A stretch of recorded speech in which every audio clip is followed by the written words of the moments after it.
네, 반갑습니다. 목회데이터 연구소 운영하고 있는 지윤군입니다. 제가 마침 1년 만에 뵙는 거죠.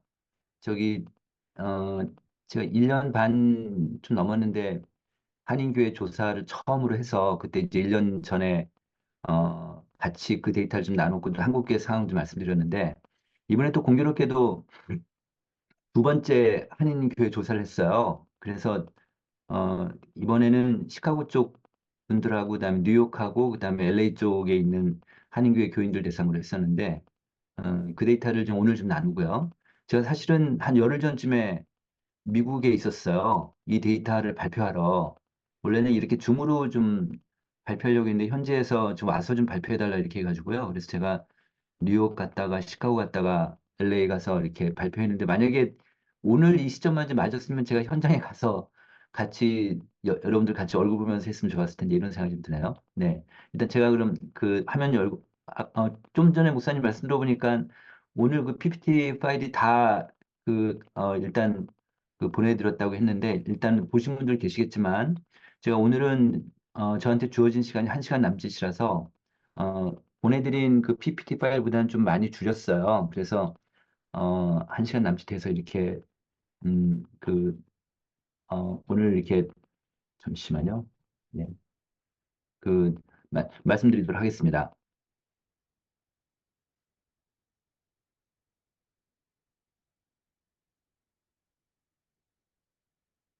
네, 저기 화면 올라갔죠?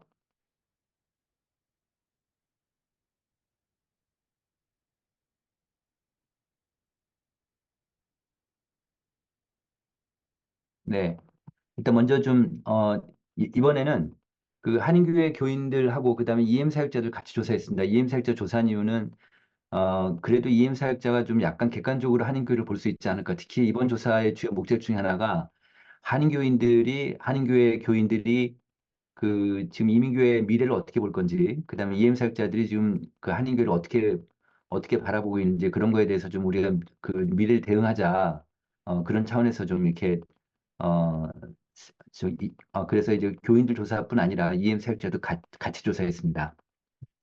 일단 저희 연구소, 지난해 제가 또, 말씀드렸지만 지금은 현재 저희 주간 리포트를 2만 명 정도 좀 보내드리고 있습니다. 아마 지금 미국에서도 보시는 분들이 꽤 계시겠지만 아직 저희 데이터를 안 보시는 분들은 카톡에 그냥 바로 목회 데이터 연구소를, 어, 검색어로 이제 이렇게 치셔서 그래서 바로 그 친구 추가하시면 됩니다. 네. 대표님, 대표님, 그 네. 지금 목표가 듀얼 모니터로 나오는데 싱글 모니터 네네. 치면은 화면이 더 크게 나올 것 같아요. 제가 싱글 모니터를 어떻게 하는지 몰라가지고요.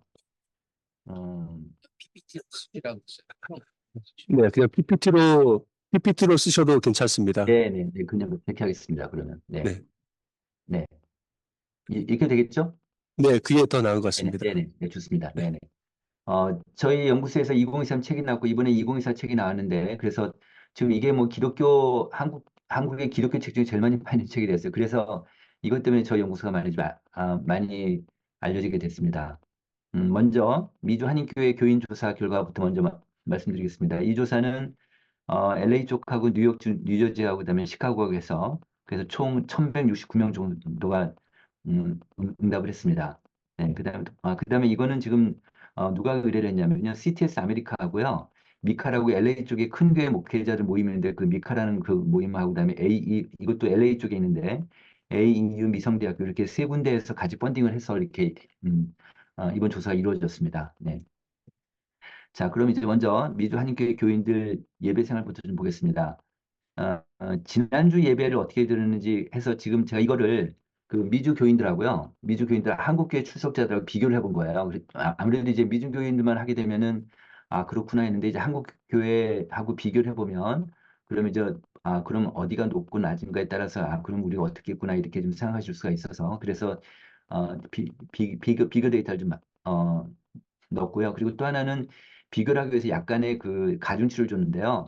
그러니까 미국 교인들은 아무래도 이제 이게 목사님 통해서 목사님들한테 설문 링크가 나가고, 그다음에 목사님이 교인들한테 뿌려주는 그런 형식으로 조사해서 그래서 아무래도 교회 충성도에 있는 분들이 많이 응답을 하셨어요. 그래서 그것 때문에 그래서 그거를 같이 맞추기 위해서 한국 교인들도 어느 정도 충성도 있는 사람들 같은 기준을 가지고 충성도 있는 사람끼리 같이 모아가지고 비교를 해본 겁니다. 그랬더니 출석교회 가서 현장 예배 드렸다는 비율이 미국은 94%인데 한국은 76%니까 확실히 미국이요.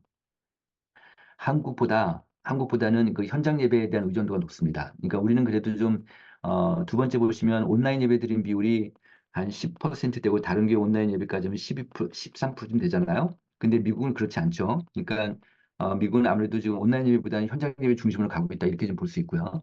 그다음에 그 코로나 이전의 예배나 사역 대비 회복 정도가 어떻습니까? 이렇게 물어봤습니다. 그랬더니 맨 오른쪽 평균을 보시면요. 대면 예배 참석률이 93%까지 회복이 됐습니다. 미국은. 근데 한국은 지금 한 85, 올해 1월 달 기준으로 85% 정도 회복이 됐습니다. 그러니까 한국보다는 현장 예배 회복도가 좀 미국은 아무래도 더 높고요. 근데 교회 사역의 전반적인 상태도 한 85% 회복된 걸로 이렇게 나오고 있는데 한국은 한 75%쯤 됩니다. 그러니까 한국하고 미국하고는 10% 정도 이렇게 좀 차이를 보이고 있습니다. 아무래도 이제 미국은 물론 전반적인 사역이 지금 85% 회복이 100%는 안 됐지만 한국보다는 그래도 높다 이렇게 좀 보실 수 있습니다. 네. 그다음에 이제 교인들 신앙생활하고 교회생활 잠깐 보시면요. 지난 일주일 동안에 신앙생활 뭐 했는지 물어봤습니다. 그랬더니 주중 예배 참석이 46%, 찬양이 45, 그다음에 뭐 온라인 예배 뭐 42, 그냥 진한 파란색은 한국 교회를 뜻하는 거고요. 한국 교회를 같이 해서 이렇게 좀 그 비교를 좀 해봤습니다. 그다음 소그룹 활동, 새벽 예배 이건 이제 미국만 조사한 거고, 그다음에 이제 중간부터 이제 미국하고 한국하고 같이 비교한 표를 좀 보시면 그래프를 보시면 신앙 나눔 상담 요게 한국이 좀 높죠? 미국보다는요.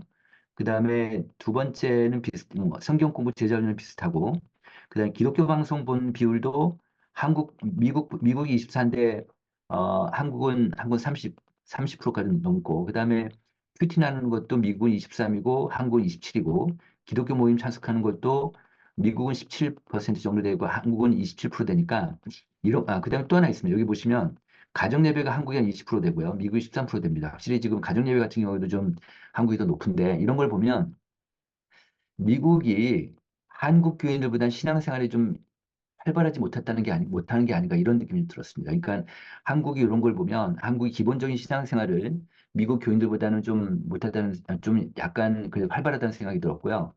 그리고 제가 이번 데이터를 쭉 보면서 느낀 거는 뭐냐면 미국은 한국보다 소그룹을 잘하세요. 소그룹이 되게 잘 엮여져 있는데 문제는 뭐냐면 제가 좀 이따 보여드리겠지만 미국은 소그룹이 친교 중심으로 이루어지는 것 같은 느낌이 들었습니다. 이제 그 다음 데이터 보겠습니다. 그다음 이걸 보시면 신앙에 도움받고 있는 게 뭐냐 이렇게 물어봤더니 예배하고 이제 목사님 설교가 이제 뭐 미국이 66이고 한국이 60이니까 미국이 좀 더 목사님에 대한 의존도가 약간 높아요. 이렇게 보면은 그다음에 성경 묵상과 기도는 한국이 좀 높고요. 그다음에 교회 내 소그룹 리더와 멤버들 성김과 교제 이것도 보면은 소그룹이 그러니까 교회 내 소그룹 리더와 멤버들의 성김과 교제가 미군 20이고 그다음에 한국이 20 거의 30 가까이 되잖아요. 이런 거 그다음 또 그다음에 또 이것도 보시죠. 내가 속한 소그룹 외에 다른 교인들 성김과 관심 이것도 한국이 좀 높고요. 이런 걸 보면 특히 이제 이런 걸 보면 한국이 미국보다 소그룹 활동에 대한 질이 좀 좋지 않은가, 그러니까 좀 높지 않은가. 그러니까 미국은 한국보다는 소그룹 활동의 질이 좀 약하다. 다시 얘기하면 여기서 신앙적으로 깨달음이 있고 신앙 감동을 받고 변화가 있고 어, 뭐 눈물이 있고 여기서 어떤 큰 뭐 그런 영적 체험이 있고 이런 거보다는 미국은 한국보다는 약간 더 좀 친교 중심으로 가는 게 아닌가 이런 생각이 들었는데 그 이유는 뭐냐면요. 제가 여기 오늘 했는지 모르겠는데, 제가 지금 그 시간이 없어서 그 데이터는 뺐는데, 미국은 소그룹에서 가장 중요한 거는 식사였습니다. 한국은 그렇진 않거든요. 아마 식사를 하게 되면 교제 중심이 되니까, 그래서 아마 좀 그런 요인들이 있지 않은가 싶은데요. 여기서 보시면 특히 하나 이제 미국이 이번에 한국과 달랐던 이제 이건데, 찬양인데요. 찬양이 지금, 3, 40대가 높아요. 그러니까 20대, 30대, 40대가 다 높습니다. 그러니까 한국은 이렇게까지 높지는 않은데 하여튼 미국이 지금 신앙에 도움받고 있는 것 중에서 미국 젊은 사람들은 찬양에 대한 그런 욕구라든지 그런 걸 많이 좀 높게 나타나고 있습니다. 네, 그다음에 또 보겠습니다. 그다음에 이제 출석기의 만족 이유를 물어봤습니다. 만족 이유를 물어봤는데 전체 응답자하고 39세 젊은 사람들을 비교를 해본 거예요. 비교해봤더니 목사님 설교하고 예배가 늘었다가 이제 가장 높은데 아무래도 이제 전체보다는 39세 이하 그 MZ 세대라고 볼 수 있겠죠. MZ 세대들 같은 경우는 이것도 높긴 하지만 교인들 간의 진정성 있는 관계와 교제가 높고 찬양이 좋다. 이게 높은데 이렇게 높은데 문제는 뭐냐면 지금 그 어른보다는 전체 응답자보다는 그래도 이게 떨어지긴 하지만 한국과는 완전히 달라요. 한국은요. 이 30대 사람들은요. 이쪽이 높아요. 이쪽이. 교인 간의 진정성 있는 관계 규제가 이게 높고요. 이게 약하거든요. 근데 지금 미국 젊은 사람들조차도 그 교회 목사님에 대한 의존도가 높다. 이렇게 좀 볼 수 있습니다. 그런 것들이 이번에 좀 주요 발견사항이고요. 또 하나는 지금 한국보다는 젊은 사람들이 찬양에 대한 그런 선호도 그런 욕구가 높은 편입니다. 네. 그다음에 영적인 갈급함을 좀 보시면요. 영적인 갈급함을 보면은 한국의 영적인 갈급함을 느낀다 73인데 미국은 85%예요. 미국 교인들은 85%인데 근데 되게 특이한 건 뭐냐면 연령별로 보시면요. 노인들은 70대 이상 78%고 39세 이하는 94죠. 그러니까 다시 얘기하면 한국은 나이가 많을수록 갈급함을 더 느끼거든요. 근데 미국은 오히려 나이가 적을수록 그러니까 젊, 젊은 사람일수록 더 영적 갈등을 더 느끼는 그런 특징이 나타나고 있습니다. 네. 그다음에 소속 교회 미래를 위해서 필요한 준비가 뭐냐 그랬더니 교인의 영성 훈련 교육 강화가 중요하다 이런 것들이 높게 나왔습니다.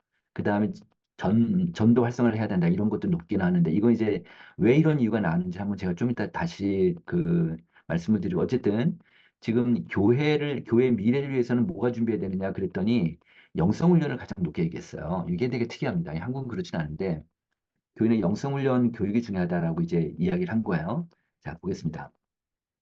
그다음에 교회하고 목사님한테 기대하는 게 뭐냐 이렇게 물었더니 한국은 공동체성 강화가 높게 나오거든요. 이게 높게 나오는데 미국은 이게 높게 나왔어요. 새로운 시대에 맞는 혁신 패러다임 변화가 이게 뭐 가장 높게 나왔는데 이게 지금 1순위하고 1 플러스 2순위 응답한 거니까 1 플러스 2순위도 갖고 보면 39%인데 이게 이제 평균이 39%인데 60대 층은 43%고요. 70대 이상은 47%예요. 그러니까 지금 이건 뭐냐 새로운 시대에 많은 혁신이나 패러다임을 요구하는 건 보통 젊은 사람들이 그렇잖아요. 근데 데이터를 보면 이번 조사에서는 노인분들이 이거에 대한 욕구가 더 높게 응답을 하신 거예요. 왜 그럴까요? 이걸 갖고 이제 그 제가 미국 가서 이제 여러 목사님하고 이제 그 이 데이터를 갖고 좀 상의를 했는데 이런 거라고 좀 말씀드릴 수 있을 것 같습니다. 지금 그 60대, 70대면 그 교회 리더분들이니까 지금 유학생들도 별로 없고 이민자들도 안 들어오니까 아무래도 특히 이제 뭐 시카고라든지 뭐 뉴욕 같은 게 굉장히 좀 어렵거든요. 이런 지역이 이제 노인분들 같은 경우는 물론 이제 LA도 마찬가지죠. 아무래도 교회 리더인데 우리 교회가 지금 내 당대에서 끝나는 거 아니냐 이런 우려와 이런 염려가 있으시잖아요. 그러니까 나는 못하더라도 교회나 목사님은 이런 새로운 시대에 맞는 혁신이나 패러다임을 좀 이걸 좀 새롭게 가야 되는 거 아니냐 이런 인식들이 되게 높게 나타났다는 그런 생각이 듭니다.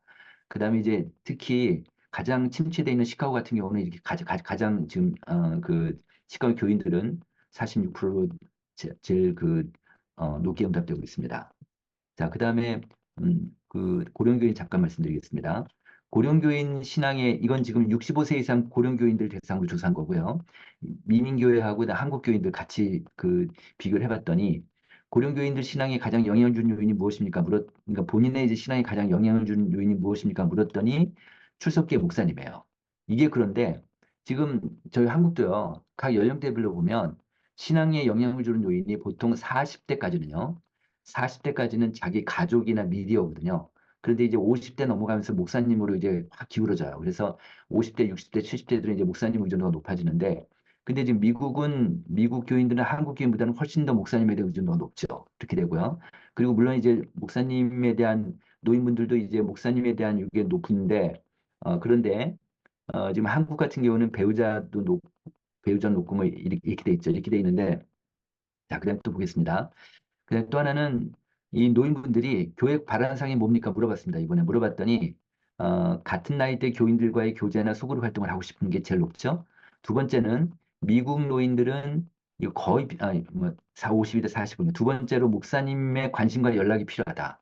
이거를 바란다. 그러니까 노인들이 아무래도 이제 한국 노인들보다는 미국 노인들은 좀 어느 정도 이제 교회 울타리 안에 있는 경우가 많기 때문에 이분들은 목사님에 대한 의존도가 높고 하니까 목사님에 대한 관심, 연락 이런 것들이 굉장히 좀 바라고 원하고 이렇다는 게 느껴졌고요. 한국은 그렇진 않습니다. 한국은 그렇진 않고 근데 이제 한국이 이제 소그룹에 대한 욕구가 높은데 이게 말하자면 이제 미국 노인들 마찬가지고 한국들도 마찬가지고 소그룹에 대한 욕구를 높은데 이게 지금 뭐냐면 이게 하나 특징이 있습니다. 같은 나이대 노인들과의 교제를 하고 싶어 하시는 거예요. 아마 미국도 비슷하실 것 같은데 60대 노인들, 70대 노인들하고 어울리고 싶어 하지 않은 거예요. 한국은 아주 이게 뚜렷합니다. 그 다음에 70대 노인들이 80대 노인들하고 또 어울리고 싶어 하지 않으세요. 예를 들어서 60대끼리 있는데 7, 80대가 들어오는 걸 되게 힘들어해요. 또 그렇지만 또 이제 그 역으로 보면 70대, 그러니까 80대 노인들 같은 경우는 70대나 60대 노인들 같이 어울리고 싶어 하시잖아요. 그러니까 이게 서로 갈등이 돼요. 그러니까 그래서 충돌이 되니까 이런 것들 잘 지혜롭게 좀 하시면 좋겠다는 생각이 듭니다.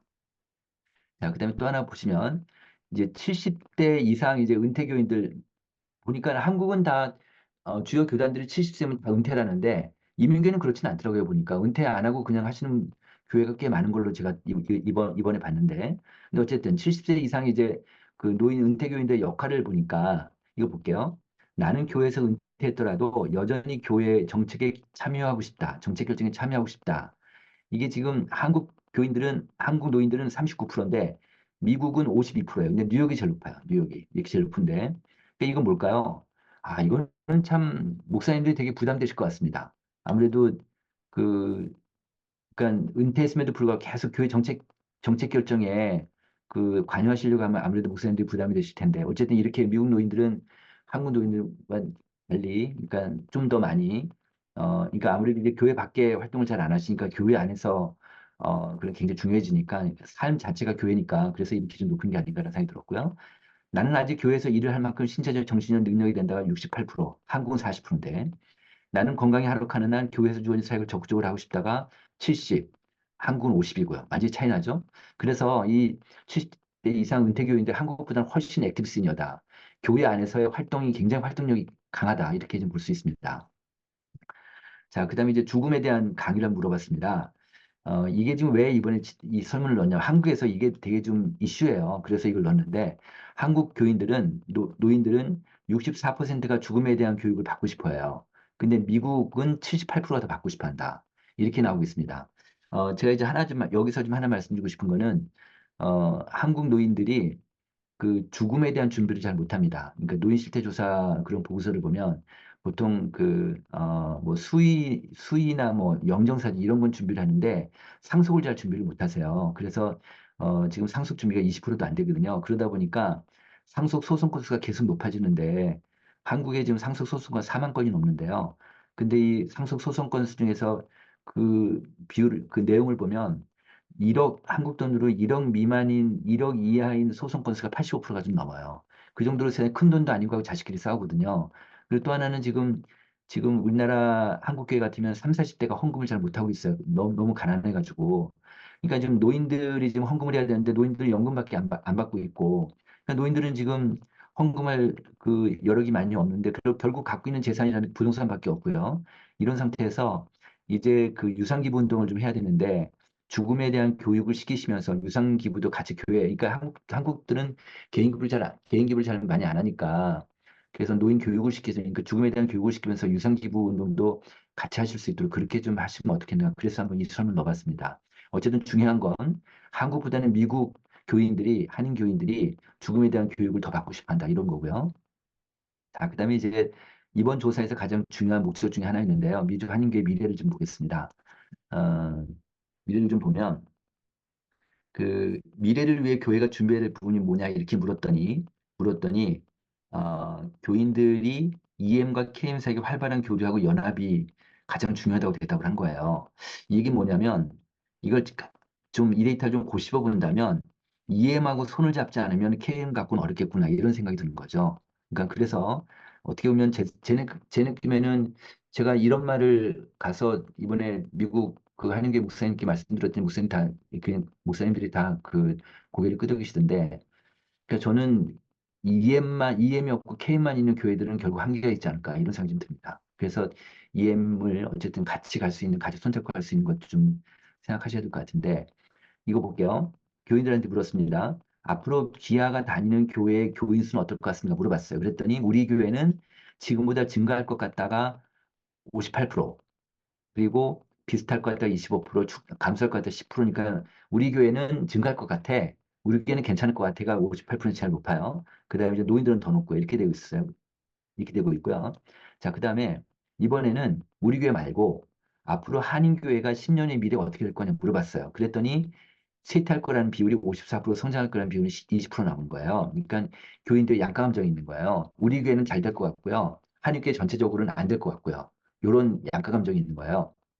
그리고 근데 이런 걸 보면 아주 명백히 드러나죠. 지금 뉴욕하고 LA하고 시카고 세계적으로 보면 시카고 지역이 제일 안 좋습니다. 그러니까 교인들이 가장 그래도 좀 제일 이 3개 지역하고 비교하면 그 3개 지역하고 비교해 보면은 시카고 지역의 교인들이 가장 비관적이라고 볼 수 있습니다. 네.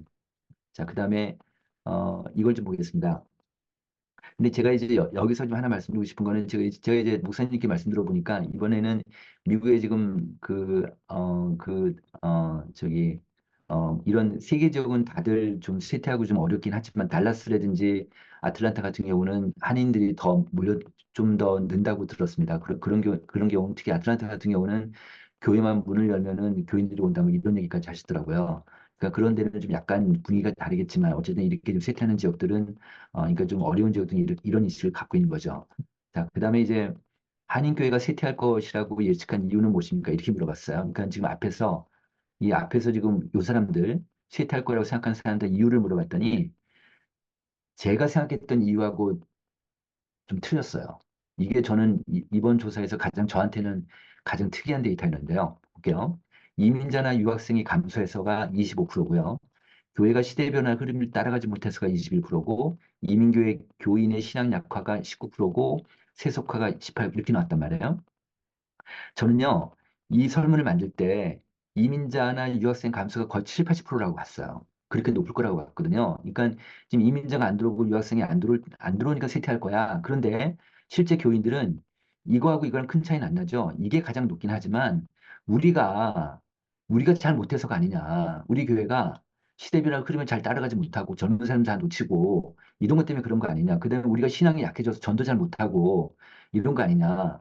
이런 이거 볼게요. 자, 이 두 개만 응답 비율만 보시면 지금 40%쯤 되잖아요. 40%면은 지금 교회가 시대 변화 흐름을 따라가지 못하고 이민교회 교인 신앙이 약화되고 이게 지금 이민자 유학생 감소보다 훨씬 높잖아요. 두 개만 합하더라도. 그러니까 한인교회 쇠퇴 이유가 이민자 유학생 감소는 아니다. 우리한테 문제가 있는 거 아니냐. 제가 이제 그 이번에 가서 목사님께 쭉 이야기를 들어보니까 제가 여쭤봤어요. 지금 한인들 중에서 지금 교회 다니는 사람이 얼마나 되느냐고 물어봤더니 한 10% 남짓이라고 얘기하시더라고요. 지금 한국계가 지금 전체 한국인들 중에서 교회 다니는 사람이 10%, 한 12%, 13%쯤 되거든요. 지금 전체 개신교회는 16%고요. 거기서 한 30% 정도가 지금 교회 안 다니는 크리스찬 가난 성도라서 한 12, 3%밖에 안 되거든요. 그러니까 뭐 미국도 비슷하다고 하면 근데 과거에는 이 말이 맞나 모르겠습니다. 이런 걸 목사님들 얘기하세요. 과거에는 한인 사회 중심이 한인 교회였는데 지금은 워낙 넌크리스찬들이 교회를 안 다니는 사람들이 한인에 많으니까 한인 교회가 한인 사회 중심이 아니다. 좀 약간 좀 그렇지 않다라고 얘기하시더라고요. 그러니까 지금은 어떻게 보면 우리의 밖에 지금 이민자 유학생이 안 들어오더라도 교회 밖에 한인들이 어장이 워낙 크다. 이들을 대상으로 우리가 선교 안 하고 전도 안 하는 것뿐이다. 이런 인식이 알게 모르게 교인들한테 있는 게 아닌가라는 생각이 들어서 물론 이제 본인들도 잘 못하긴 하지만 그래서 저는 이 데이터가 되게 우리한테 좀 이번 데이터에서 좀 의미가 있는 게 아닌가 이런 생각이 들었습니다. 그러니까 시대 변화를 잘 따라가고 그다음에 이민교회 교육, 그러니까 지금 그 기업에 사는 용어인데 피버팅이라는 단어 혹시 들어보셨죠? 그 농구에서 하는 용어인데요. 그 피버팅이라는 거 이제 한쪽 축을 그러니까 다리 한쪽은 가만 축으로 놔두고 한쪽은 완전히 자유자재로 움직이는 거를 이제 피버팅이라고 하는데 그 정도로 우리는 어떻게 보면 변하지 않는 너무 급하게 변하는 시대에 그 전해야 되는 사명감이 있지 않습니까? 그러니까 어떻게 보면 복음은 가만히 놔두더라도 나머지 거는 우리가 다 변할 수 있다. 가변을 썼다. 이런 피보팅의 어떤 인식이 좀 교회 가운데 좀 있을 필요가 있겠다는 거고요. 그래서 어쨌든 교회 밖에 우리가 그 이민자 탓할 거 아니고 유학생 탓할 게 아니라 우리가 전도해야 된다. 전도가 약한 게 아니냐. 근데 제가 왜 그런 느낌이 드냐면 이 이민교회에서 소그룹이 친교 중심으로 뭉쳐 있다는 걸 제가 발견했어요. 그래서 소그룹이 전도의 거점이 돼서 그 안에서 말씀을 공부하고 말씀을 나누고 삶을 나누고 하면서 새신자를 받아들일 소그룹에서 그런 것들이 되게 중요할 것이다. 그게 좀 생각이 들었습니다. 자, 이번에 EM 사역자 조사 어, 말씀드리겠습니다. 이현 사역자도 이번에 이렇게 많이 못했으면 정말 어렵게 조사했어요. 83명 조사했고요. 3월부터 4월까지 조사했습니다. EM 사역자들한테 물어봤습니다. EM 사역자 또는 EM 부서는 교회 행사나 모임에 의무적으로 참석해야 된다가 78%, 언어나 행정 시스템 중에서 교회가 EM 사역자를 배려하고 있다고 느껴진다 73%, EM 사역이 KM 사역을 위한 보조 역할을 느껴진다 63%. 이게 이제 제가 빨간색을 친 거는 아직까지는 한인교회에서 아마 지금 오늘 오신 분들 중에서 EM 부서가 있는 그 교회가 많을 텐데 EM 사역이 KM 사역을 위한 보조 역할로 느껴진다 64%쯤 되고 있습니다. 그 다음에 마지막은 EM 사역자는 교회 주요 정책에 대한 의사결정 또는 선택권이 있다가 한 50% 가까이 되죠. 한 반 정도는 못하고 있고 이렇게 되고 있습니다. 그래서 어쨌든 아직까지는 지금 KM 사역의 보조 역할이라는 인식이 강하다는 건데 그 다음에 EM 사역에서 가장 중요한 점이 뭐냐 했더니 담임 목사님과의 소통을 얘기했습니다. 지금 EM 사역자들 그 월 평균 사례비가 풀타임 사역자가 한 5,500불 정도 됐습니다. 5,100불 정도. 그러니까 한 6만 불, 7만 불 되는 거죠. 네, 그렇게 되고 있습니다. 그러니까 KM 사역자들하고는 큰 차이가 나니까 그래서 지금 제가 이야기 듣기로는 EM 사역자를 참 뽑기가 어렵다 이렇게 말씀드렸습니다. 그다음에 이제 KM하고 EM 관계인데 사역교회, EM 사역자가 지금 사역하고 있는 교회 운영 형태가 어떠냐 물어봤더니 EM이 재정적으로 독립적이진 않지만 운영은 독립적으로 돼 있다가 30%쯤 되고 EM이 재정과 운영이 완전히 독립적으로 운영하고 있다가 16% 정도. 그러니까 완전히 독립적으로 운영하고 있는 비율이 한 16%밖에 안 되고 있고요. 독립적이지 않다가 중속 KM이라는 엄브렐라 안에 있다는 비율이 한 47% 되고 있습니다. 그리고 그다음에 적절한 관계는 뭐냐? 그랬더니 이거는요. EM 사역자들한테 조사했고 그다음에 한인교회 교인들한테도 두 그룹을 같이 똑같이 조사해 봤더니 똑같이 두 그룹 모두 동등하게 독립적으로 운영해야 된다. 운영하는 게 적절하다라는 인식이 높았습니다. 이렇게 좀 봐야 될 것 같고요. 이렇게 좀 보고 있고요. 그다음에 EM 사역자들한테 KM하고 EM과의 소통 정리 어떠냐 했더니 소통이 잘 이루어져 있다고 53%. 그러니까 뭐 이렇게 높은 편은 아닙니다. 네. 그리고요. 그다음에 이제 미주 한인교회 미래 전망에 대해서 보겠습니다. 10년 후에 KM 사역이 어떨 것 같으냐 그래서 EM 사역자들한테도 물어보고 한인교회 교인들 아까 그 데이터입니다. 아까 그 데이터를 보시면은 한인교회 교인들은 54% 세퇴한다고 했는데 EM 사역자들은 그 정도는 아니었어요. 그 정도는 아니고 세퇴할 것 같다 높긴 하지만 그 교인들이 생각하는 것보다 낮았고요. 요게 좀 이게 튀겠습니다. 그리고 모르겠다는 비율도 높았고 이렇게 되고 있습니다. 그 다음에 여기서 보면 10년 후에 이제 EM생을 앞으로 이제 좀 전에는 KM을 물어봤고 지금은 이제 EM에 대해서 물어봤습니다. EM에 대해서 물어봤더니 일단 볼까요? 한인교회 교인들은요 어떻게 대답했냐면 이게 지금 한인교회가 지금 지난 파란색입니다. 지금보다 세퇴할 것 같다 38, 지금보다 성장할 것 같다 35. 이 아리까리한 거예요. 한인교회 교인들은 그러니까 생각이 분분합니다. 그러니까 어느 한쪽으로 기울지 않고요. 세타를 갖기도 하고 성장을 갖기도 하고 그런데 EM 사역자들은 이게 지금 KM의 울타리 안에 있는 거잖아요. 그런데 EM 사역자들은 성장할 거라고 보는 거예요. 본인들은 성장할 거라고 보고 있습니다. 세타를 갖다는 8.4%밖에 안 되고 이런 차이가 좀 있고요. 그런데 지금 이 사람들이 지금 EM 사역자들이 지금 성장할 것 같다는 근거를 한번 얘기해 볼까요? 이걸 보면 어떤 생각이 드냐면 그래서 지금 그 EM 사역자들이 지금 한인교회 한인교회가 아닌 KMR 여기서 제가 아까 말씀 안 드렸요 이게 지금 뭐냐면 그 이게 지금 여기서요. 한인교회 미래 그러면 KM하고 EM하고 포함된 이게 그러니까 한인교회죠 말하자면 EM까지 다 포함했을 때 EM 사역자 물어본 거예요. 한인교회 미래 어떻게 될 것 같으냐? 그랬더니 성장할 가다가 높게 나왔어요. 그러니까 EM도 있고 KM도 있고 두 개를 같이 포함했을 때 한인교회가 어떨 것 같으냐? 미주 한인교회가 어떨 것 같으냐? 그랬더니 성장할 것 같다고 높게 EM 사역자가 얘기한 거예요. 그러니까 세탁할 것 같다는 16.9고 지금 수준 유지할 것 같다는 13이고 성장할 것 같다는 49인데 이게 49인데 이걸 보니까요. 그 EM 사역자들한테 본인의 교회는 어떤 유형인지 물어봤거든요. 그랬더니 어떤 교회는 어떤 이해임 사역자는 다민족 수용 교회다. 소위 얘기해서 그 멀티 에스닉을 우리는 수용하는 그런 교회다. 우리 교회는 영어권 한인만 있다. 이렇게 두 그룹 나눌 수 있잖아요. 봤더니 다민족 수용 교회인 경우에는 성장을 갖다는 비율이 54%까지 올라가요. 그리고 영어권 한인 교회는 43%가 올라가는 거예요. 그러니까 이걸 보면 우리가 유추할 수 있는 게 뭐냐면, 아, 이 멀티 에스닉으로 가게 되면 성장할 것 같다는 생각을 하는구나. 이렇게 들 수 있죠. 그죠? 그러니까 54에 43이니까. 그래서 멀티 에스닉으로 앞으로 갈 수밖에 없는 게 아닌가 이런 생각을 좀 해봤습니다. 아마 이제 결국 이렇게 갈 수밖에 없고 이렇게 가야지만 한인교회가 지금은 어떻게 보면 시소를 탄다 할 때 KM하고 EM하고 하면 KM이 훨씬 무게감이 높지만 이제 앞으로 점점 갈수록 KM은 줄어들고 EM이 높아진다고 우리 전도 잘 안 하고 하면 EM이 높아진다고 하면 그럼 이제 같이 손잡고 가야지만 이게 같이 이제 그 지속할 수 있겠구나. 이런 생각이 좀 들었습니다. 그래서 향후 EM 사회 변화 예상을 EM 사회때 물어보니까 아시안인 중심으로 다인종 회종이 중심이 되는 사회로 변할 것이다. 이게 제일 높게 나왔습니다. 멀티에스님이고요.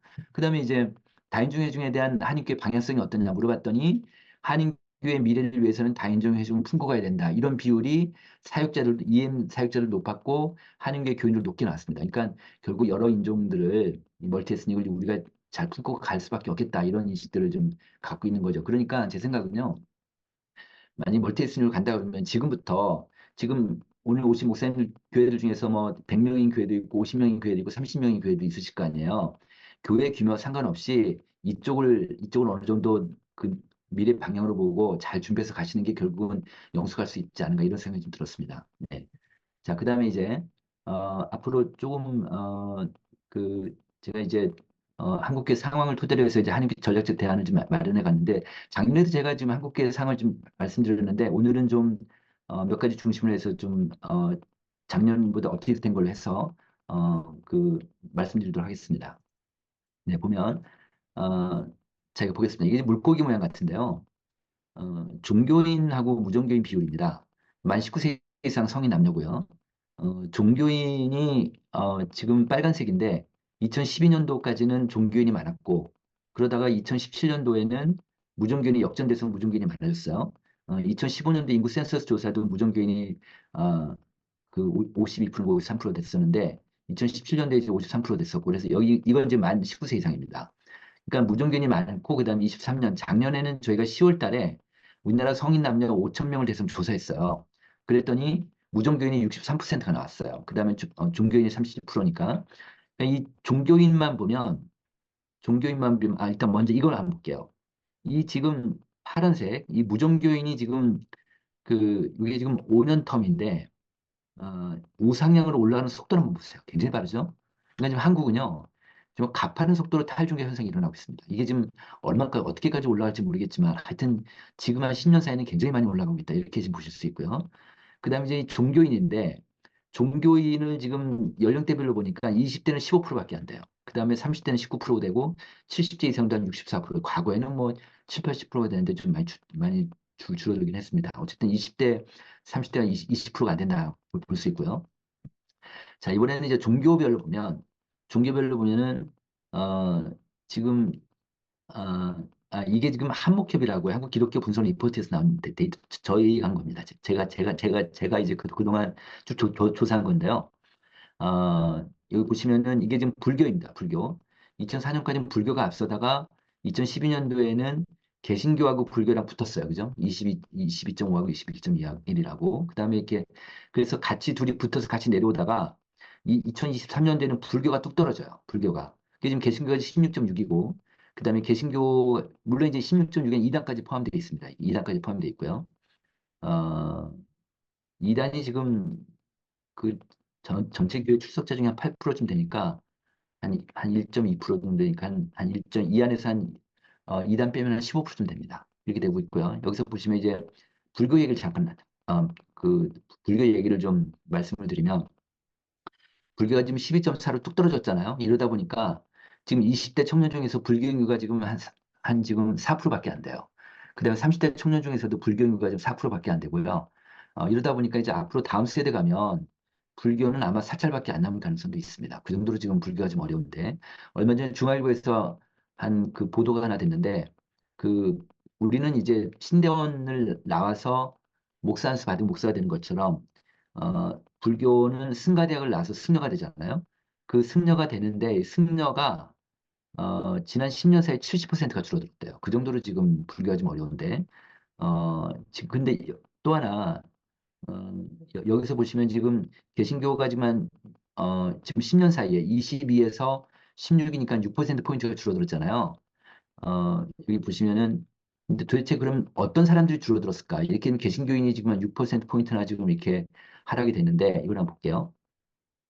여기 보시면 지금 이게 지금 2012년하고 23년하고 개신교 인구 변화 추이예요. 볼게요. 20대는요, 2019년, 12년도에는 19%였는데, 개신교 인구가 지금 23년도에는 9%로 줄어들었어요. 그러니까 지금 현재 20대 청년 중에서는 개신교가 10%가 안 되는 거죠. 그래서 10%가 줄어들었으니까 한 반이 줄어들었죠.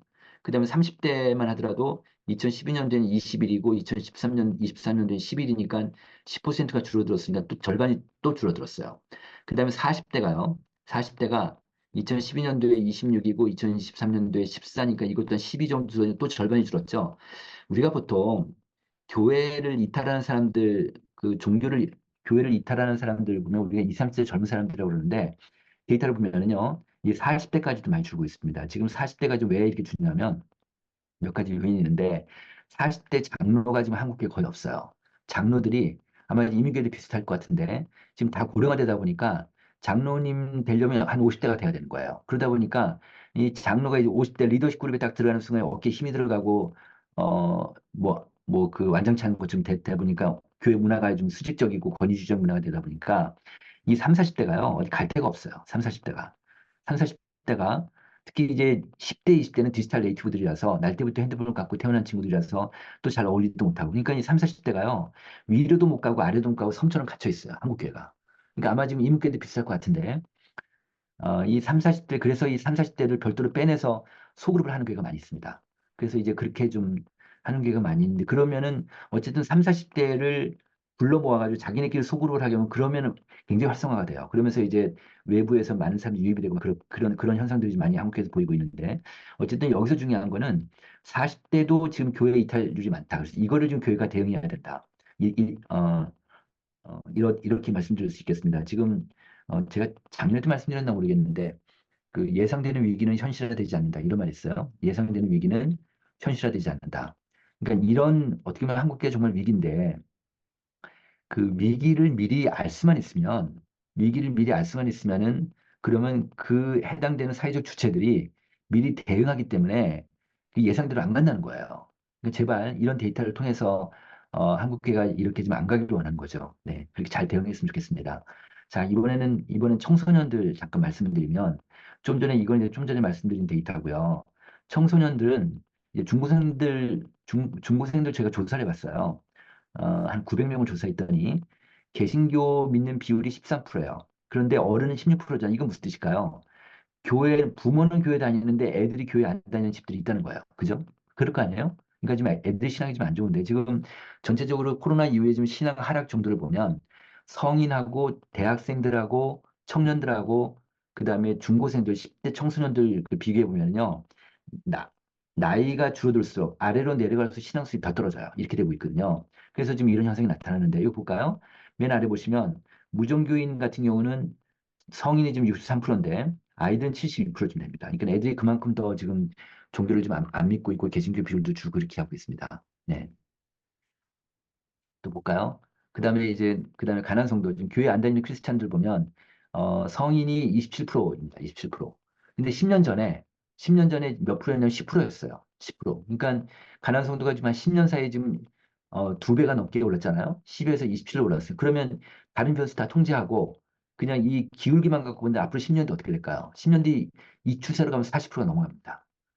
40% 넘어가는데 야, 그러면 지금 세상에 우리는 교회 성장에 살았기 때문에 예수를 믿는데 교회 안 다닌다. 참 그게 이해가 안 가는데 점점 더 이제 이런 시대가 될 것이다. 지금 유럽이 아마 아시는 분 계시겠지만 미국의 퓨 리서치에서 그 유럽 종교 조사를 했었어요. 그 몇 년 전에 조사했는데 그 데이터를 보면은 유럽이 지금 전체 크리스찬 비율이 70%인데 크리스천 중에서 지금 교회 안 다니는 가난 성도가 지금 69%예요. 이 정도로 유럽이 높으니까 뭐 교회당이 텅텅 비죠. 그러니까 제가 아는 그 사장님이 한 분 계신데 이분이 그 영국 런던에 출장을 갔다 오셨어요. 근데 주일날 돼가지고 그래서 자기 호텔 그 옆에 있는 큰 교회 예배당에 갔더니 그 큰 예배당에 할머니들만 열 몇 명이 예배를 드리고 있더래요.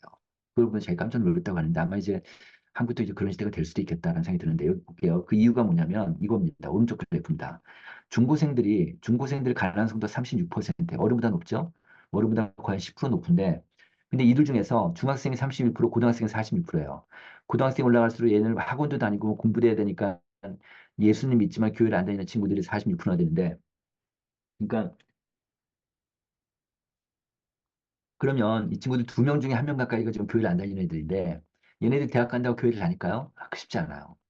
한번 익숙해지면 정말 쉽지 않은데 그러면 부모가 굉장히 큰 역할을 해야 되는데 좀 한국에 지금 그 부모들이 지금 아이들 가정에서 지금 신앙교육 시키고 있는 비율이 한 5%밖에 안 됩니다.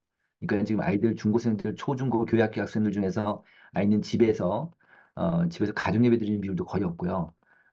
가정 예배 드리는 비율도 한 지금 10몇 프로밖에 안 되고 그다음에 어, 하여튼 그렇습니다. 그 정도로 그다음에 이제 그 신학교 시키는 집은 저희 데이터는 한 5%밖에 안 나오고 있습니다. 그래서 하여튼 지금 한국이가 좀 많이 좀 그러니까 미래 세대를 본다면 되게 좀 어려운 상태입니다. 네.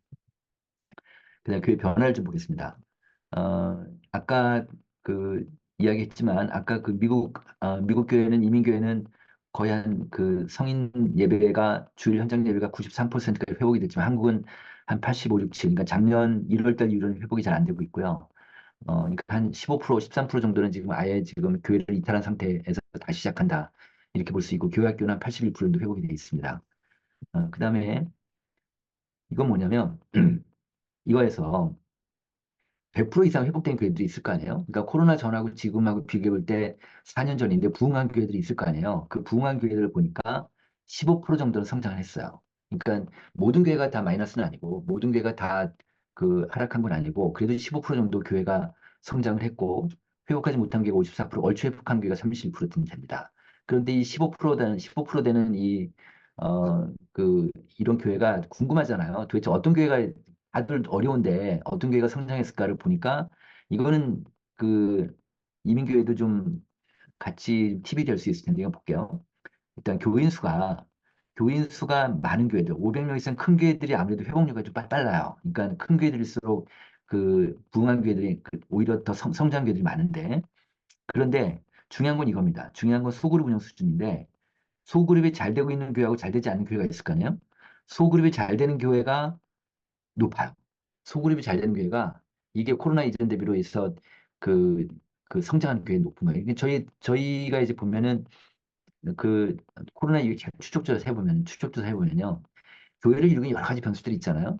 여러 가지 변수, 지난해도 제가 말씀드렸을 텐데 교회를 이루는 여러 가지 변수 중에서 정말 결정적인 변수는 소그룹이었습니다. 한국에서는. 그 소그룹이 잘 되는 교회가 심지어는 어떠냐면요. 그러니까 지금 우리나라에서 지금 목사님들 물어보면 소그룹이 잘 되는 교회가 한 40% 돼요. 소그룹이 안 되는 교회가 한 60% 되거든요.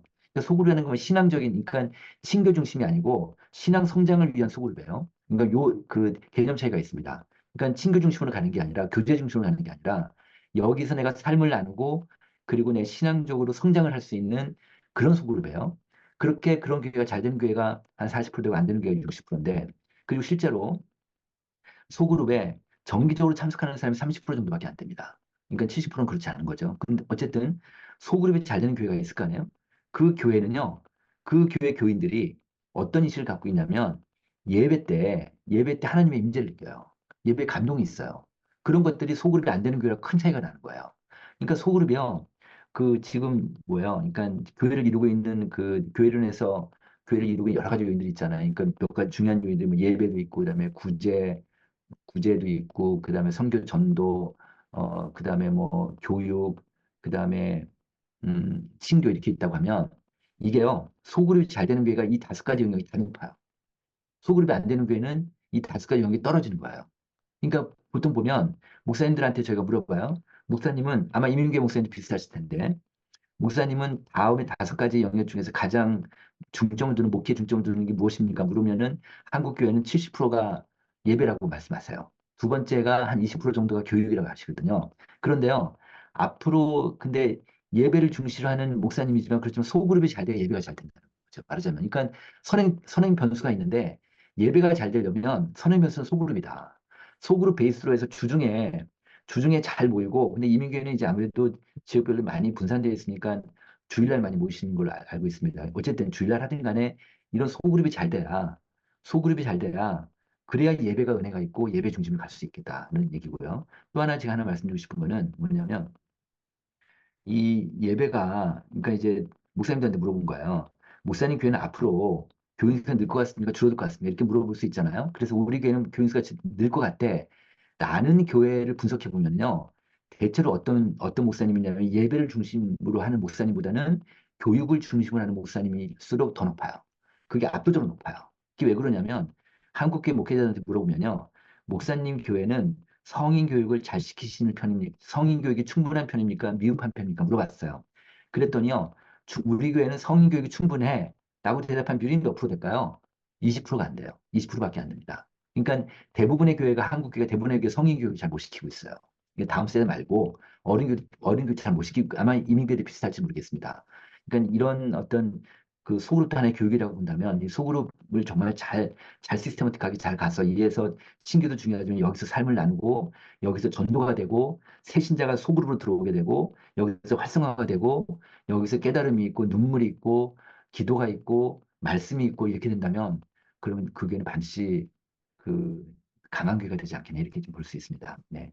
자, 그다음에 이제 또 하나 한국의 특징 중에 하나가 뭐냐면 교인들의 이제 온라인 사용인데요. 이 지금 현재 그 현장 예배자들이 100명 들어오면 온라인 예배자 11명쯤 들어옵니다. 그런데 교회 출석자 중에서 교회 출석자 중에서 절반 정도가 일주일에 1회 이상 온라인으로 신앙생활 하는 거예요. 유튜브 보는 거예요, 말하자면. 그러니까 현장 예배 나와도 온라인으로 다 신앙생활 하는 거죠. 그러니까 이제는 온라인 신앙생활이 일상화된 거예요. 근데 여기서 보시면 아, 이게 좀 온라인 예배자한테 물어본 거예요. 온라인 예배자. 우리가 보통 교회에서 이제 목사님들은 온라인 예배자들은 교인으로 잘 인정 안 하시려고 하는 경우가 많거든요. 한 절반 정도 됐는데요. 나는 온라인 예배 드려도 교회 공동체의 일원이라는 생각이 든다 81% 나왔어요. 내가 온라인 예배 참여할 때 우리 교회 목사님의 보살핌을 받고 있다고 느낀다도 53%. 그러니까 온라인 예배자들은 자기가 우리 교회 일원이라는 생각을 하고 있는 거예요. 그러니까 교회 끈을 놓고 싶지 않은 거예요. 근데 교회가 먼저 끈을 놓으면 안 되잖아요. 그런데 이제 저희가 이번에 그 트렌드 2024에서 OTT 크리스티안을 걸 넣었습니다. 이게 뭐냐면 언제 어디서나 맞춤형 신앙 콘텐츠 큐레이션을 통해서 개성에 맞춘 신앙 성장을 추구하는 이들 지칭한다. 우리가 OTT 뭐 이제 넷플릭스 같은 거라면 넷플릭스 우리가 돈 몇 푼 내고 이제 그걸 이용하면서 영화도 보고 뭐 다 보잖아요. 이것처럼 극장 안 가고 이런 것처럼 이제는 우리가 온라인상에서 신앙생활하는 게 일상화될 것이다. 이렇게 보는 거예요. 근데 그래서 이제 앞으로 점점 이런 사람이 많아질 것 같아서 그래서 OTT 크리스천을 넣는데 이거를 결정적인 데이터 하나를 저기 한번 보여드리겠습니다. 이거 한번 볼게요.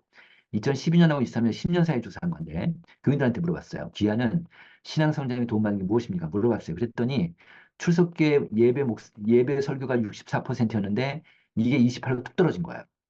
그러니까 목사님에 대한 의존도가 뚝 떨어졌죠. 근데 가족이 비율이 높아졌어요. 가족이. 지금 가족 종교화 시대라서 부모가 교회 다니면 애들도 교회 다니고 부모가 교회 안 다니면 애들도 교회 안 다녀요. 부모가 신앙이 좋으면 애들도 신앙이 좋고요. 부모가 신앙이 안 좋으면 애들도 신앙이 안 좋아요. 지금 시대가 이렇게 됐단 말이죠.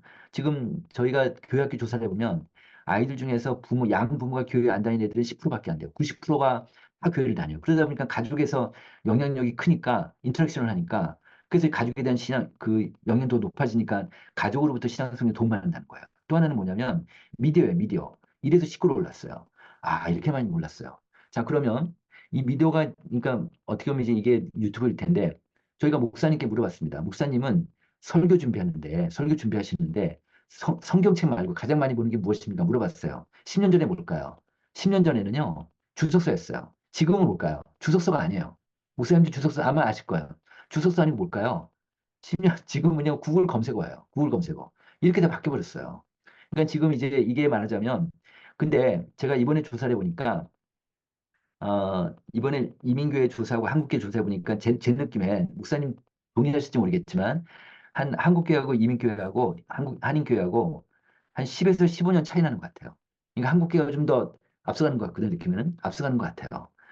아직까지 이민교회는 소그룹에 대한 활성화 정도가 아직 덜 되는 거 보면 한국계는 많이 되고 있는데, 그 다음에 상공사공에 대해서도 지금 한국계는 굉장히 치열하게 가고 있거든요. 근데 아직 이민교회는 아직 잘 못 가는 것 같아가지고 그런 걸 보면은 한 10에서 15년 정도 차이가 나는 것 같은데, 그리고 지금 이민교회는 지금 목사님의 의존도가 높은데 한국은 점점 떨어지고 있거든요. 그런 차이가 있어요. 근데 결국 이민교회도 이렇게 갈 것이다 라고 본다고 하면 이쪽 준비하셔야 돼요. 이거 이거 준비하셔야 됩니다. 그러니까 지금 EM들이 계속 올라올 것이고, 그다음에 노인분들은 이제 그 하늘나라 가시고 점점 더 이제 그 KM이 줄어들면 줄어들수록 이 그 미디어 쪽이 강해질 수 있을 것 같습니다. 특히 이제 한 50대만 하더라도 좀 그 미디어에 대한 것들이 되게 높게 나오고 있어서, 그래서 그것들을 한번 좀 준비하셔야 되지 않을까 이런 생각이 들었습니다.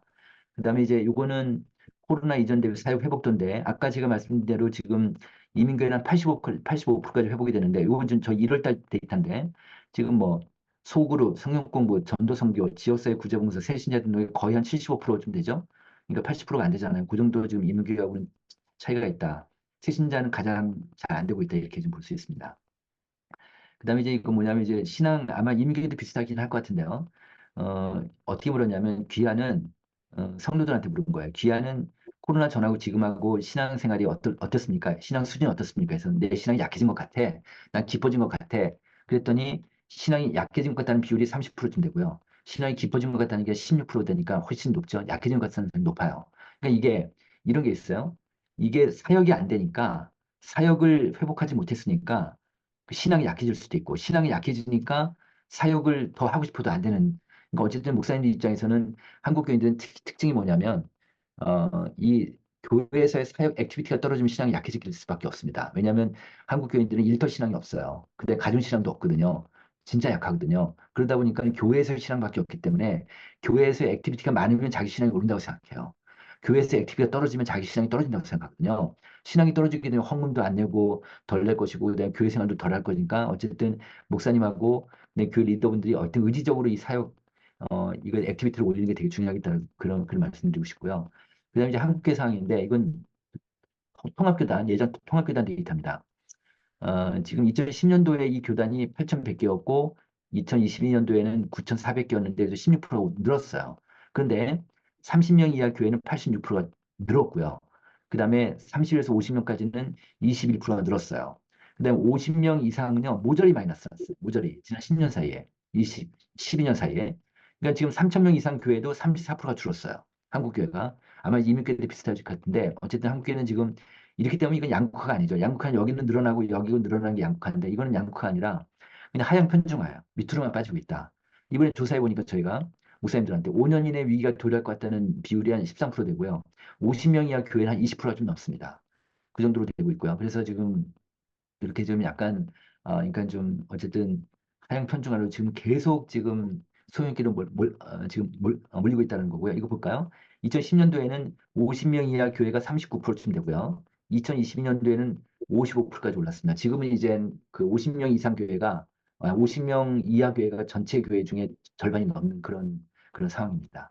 그다음에 이제 인구 문제 잠깐 말씀드리면, 어, 인구님 말씀드리면 2023년도에 우리나라 총인구가 5,170만 명이었고, 2033년도에는 5,100만 명 정도 예상되고 있습니다. 작년 말에 우리나라 그 미래 인구 추계가 50년치 발표됐는데, 그 자료를 보면은 5,100만 명으로 돼 있어요. 그러니까 10년 사이에 70만 명 정도가 줄어들었어요.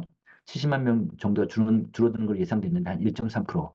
어떠세요? 70만 명이 많아요, 적어요?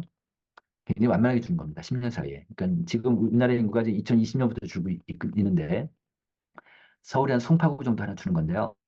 근데 문제는 뭐냐면, 이 구조가 완전히 바뀐다. 구조가 0세부터 14세까지는 33%가 줄어들어요. 그다음에 65세 이상 인구는 51%가 늘어요. 그러니까 지금 이건 뭐냐면, 가만히 있어도 앞으로 10년 전에 교회 학교 아이들이 33% 준다는 얘기고, 65세 이상 인구가 앞으로는 50%가 절반이 더 는다. 그러니까 완전히 노인 중심의 교회가 될 것이다. 이렇게 보는 거죠. 여기 보세요. 85세 이상 인구가 이제 74%까지 증가된다. 이렇게 좀 보고 있습니다. 네. 그다음에 이제 그 제가 좀 시간 남았으니까 한 5분 정도만, 상공사공이 워낙 중요하니까, 이제 이민교회도 지금 상공사공이 되게 중요하잖아요. 상공사공 잠깐 말씀드리겠습니다. 물론 한국에 있는 상공사공들하고 그 미국에 있는 상공사공들이 약간 틀릴 수는 있겠지만, 그렇지만 경향성은 뭐 같다고 한번 말씀드리겠습니다.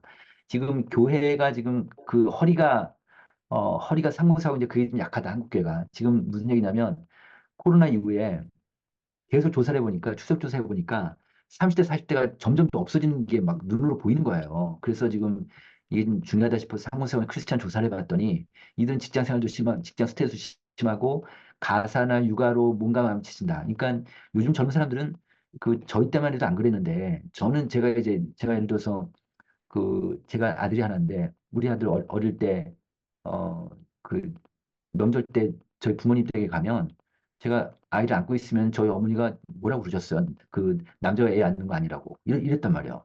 야, 지금 뭐 우리 아들 결혼시켜서 애가 하나 있는데 보니까 둘이 그냥 애 하나 갖고 어쩔 줄 모르고 같이 키우고 가사노동 같이 하더라고요. 그러니까 요즘 애들은 요즘 젊은 사람들은 이게 하나만 있어도 너무너무 힘들어해요. 어쩔 줄 몰라 하고. 그런 게 눈에 보이더라고요. 그러니까 이들이 그런데 이런 것 때문에 몸과 마음이 지친다고 응답을 해요. 군인들이. 그리고 이 몸과 마음이 지치는 거가 신앙적으로 부정적인 영향을 끼친다라고 응답한 친구들이 3분의 1이 되는 거예요. 한 30%가 넘어요. 이렇게 되는 거예요. 그러다 보니까 전 세대 중에서 이 친구들 신앙이 제일 약화돼 있어요. 상무상무들이. 미국은 어떤지 모르겠습니다. 근데 그래서 보시면 하나님을 믿지만 그리스도는 잘 모르겠다는 비율이 34%. 그러니까 3명 중에 1명 정도가 이렇게 지금 신앙이 약화돼 있고요. 그러다 보니까 전 세대 중에서 교회 만족도가 가장 낮고 아마 미국도 비슷할 것 같습니다. 그다음에 코로나 이후에 현장 예배를 지금 안 나온 친구들이 32%나 되고. 근데 이게 지금 이들의 문제가 아니라 이들만의 문제가 아니라 아까 제가 말씀드린 가족 종교하니까 지금 아마 미국도 비슷할 텐데 가족 종교 시대니까 이들이 교회를 안 나오면 애들도 교회 안 나오는 거예요. 부모가 신앙이 약해지니까 애들한테 교회 가라는 얘기를 못 하는 거예요. 권면하지 못하고. 지금의 한국이 어떠냐면요. 중직자들 있잖아요. 안수 집사나 장로나 권사님 자식들이 중고등부에 다니는데, 근데 얘네들을 교회에 가라고 권면하지 않는 부모가 30%나 돼요. 중직자 중에서. 마땅치 않게 생각하는 부모들이요. 이 정도 되고 있습니다. 그래서, 지금 이게 지금 상고사공들의 이 문제, 이들의 문제가 아니라 교회 학교를 지금 이걸 건드리려면, 교회 학교를 부흥시키려면 반드시 이들의 부모를 건드리지 않으면 안 된다. 그럼 부모를 건드려야 될 텐데, 근데 이들이 원하는 게 있을 거 아니에요. 이들이 원하는 게 뭐냐면, 본질적인 거 말고 비본질적인 거. 이들이 원하는 건 이거였어요. 맨 아래. 그 불만 요인이 뭐냐면 시대적으로 뒤처지는 거하고 권위주의 때문에 못 살겠다는 거예요. 이들은. 이들은 되게 합리적인 사람들이거든요. 그러니까 그러니까 논리가 있어야 되고 교회에서 무슨 일을 시키더라도 이유가 있어야 돼. 합리적이 있어야 이들이 움직이지. 그냥 까라면 까라는 식으로 그냥 이거 해 그러면 안 움직이는 사람들이에요, 이 사람들이. 근데 한국교회가 이제 여기에 딱 걸린 거예요. 그래서 지금 그래서 저는 한국교회가 좀 계속 좀 하락하고 있지만 이 문제를 해결하지 않으면 반등하기 어렵겠다. 이런 생각이 드는 거죠. 네, 그래서 목사님들한테 물어봤습니다. 목사님들한테 앞으로 그 다음 세대들 중에서 목회 중점 세대가 어디라고 생각하십니까? 일단 상군사공이라고 응답한 비율이 제일 높아요. 그러니까 한국교회 목사님들은 상군사공이 되게 중요하죠, 사실은. 네. 자, 그다음에 상군사공들한테 물어봤습니다. 상군사공들한테 어, 뭘 물어봤냐면 상호성 모임 있으면 가겠느냐 했더니 가겠다는 비율이 59% 되고 부부 모임 있으면 가겠느냐 55% 되고 직장인 모임 필요하냐 했더니 70% 되고 부부 육아 모임 필요하냐 80% 되고 그러니까 이걸 보면 이들은 목사님들이 상호성 모임 필요하다고 98%쯤 되는데요. 지금 현재 상공사고 한국교회 상공사공만을 위한 모임이 있는 비율이 한 40%밖에 안 돼요. 한 60%는 없거든요. 근데 이걸 보면은요. 상공사공 세대들은요. 우리를 위해서 모임 만들려고 절규하는 것 같았어요. 그러니까 앞으로 이민계도 비슷할 텐데 하여튼 상무상무들을 잘 케어하시고 잘 묶어가지고 이들을 빼내가지고 속으로 파는 게 되게 중요할 것 같고요. 그다음에 이제 교회를 위해서 교회에서 아이를 돌보는 역할 부서가 필요하냐? 그랬더니 필요하다는 비율이 86%. 그래서 어떤 교회가 목동에 있는 교회인데요. 이 교회가 이걸 했어요. 타가 역할 부서를 만든 거예요. 저기 노인분들 중에서 권사님들 중에서 아이들 돌보고 싶으신 분들 돌본 팀을 만들었어요. 그래가지고 이제 주일날 엄마 아빠가 애를 데리고 오면 애를 맡기고 엄마 아빠는 마음 놓고 예배 드리고 또 예배 끝나고 또 둘이 같이 밥도 먹고 교인들과 친교 나누고 성경 공부하고 집에 갈 때 애를 데리고 가는 그런 시스템을 바꿨더니 그리고 이제 이 교회는 상무사원들을 위해서 별도로 아주 전통적인 지역별 교구였는데 이 상무사원들만 교회 리더들한테 양해를 구하고 별도 빼냈어요. 빼내서 상무사원 교구를 만들어서 그리고 가족 단위로 이들은 가족 단위로 움직이니까 가족 단위로 소그룹을 만든 거예요. 근데 이게 되게 활성화됐어요. 굉장히 활성화됐죠. 그리고 이제 또 주말 토요일 날은 새벽 기도를 하는데 토요일 날은 애들 다 데려오라고 해가지고 애들 목사님이 안수기도 해주고 막 이렇게 한 거예요.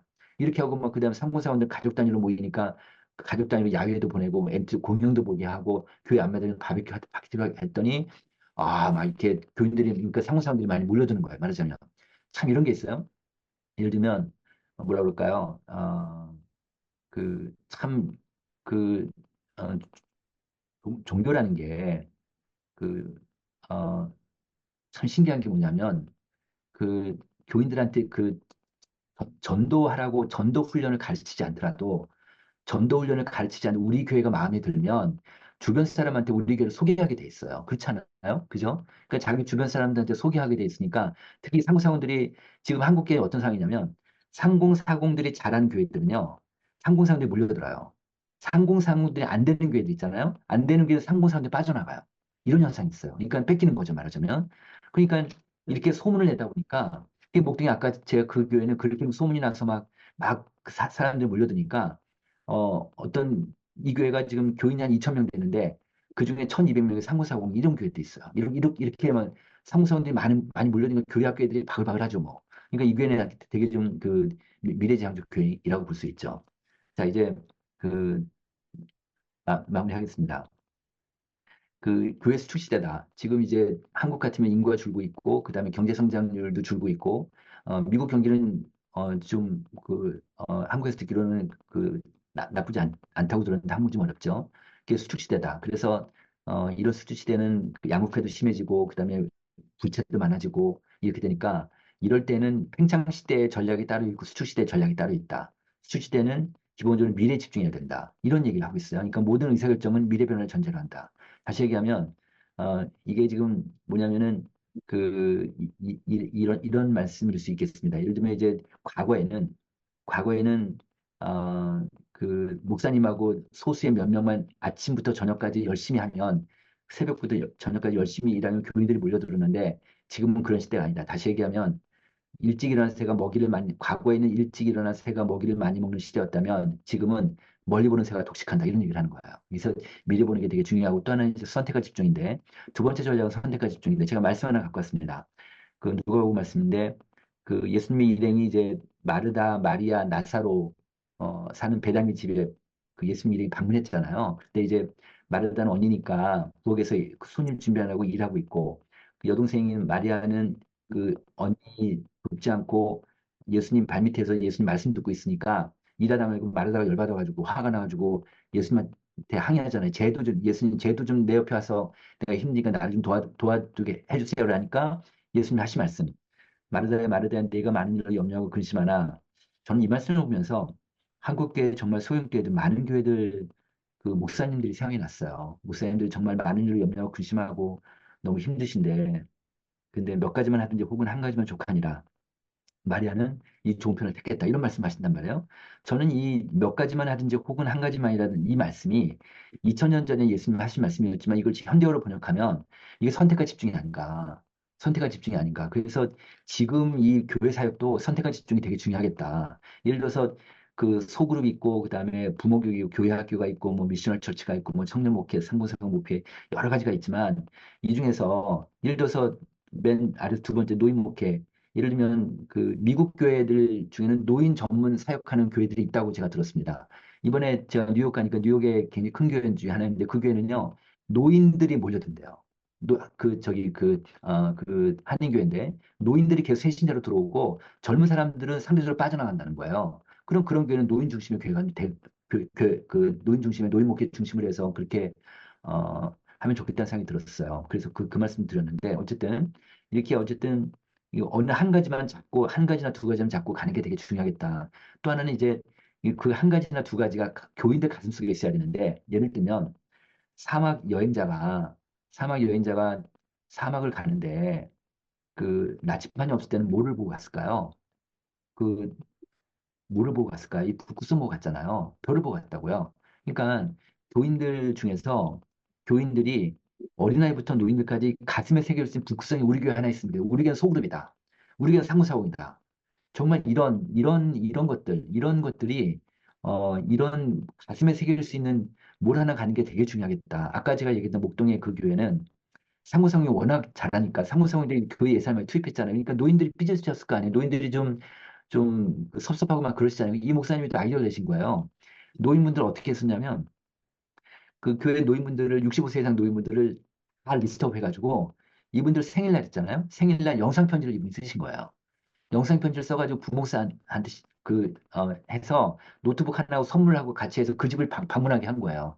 그래서 노인분들한테 선물 드리면서 부목사의 노트북 열고 목사님의 영상 편지를 보여주니까 어떤 노인분들은 우시더래요. 그거 보면서.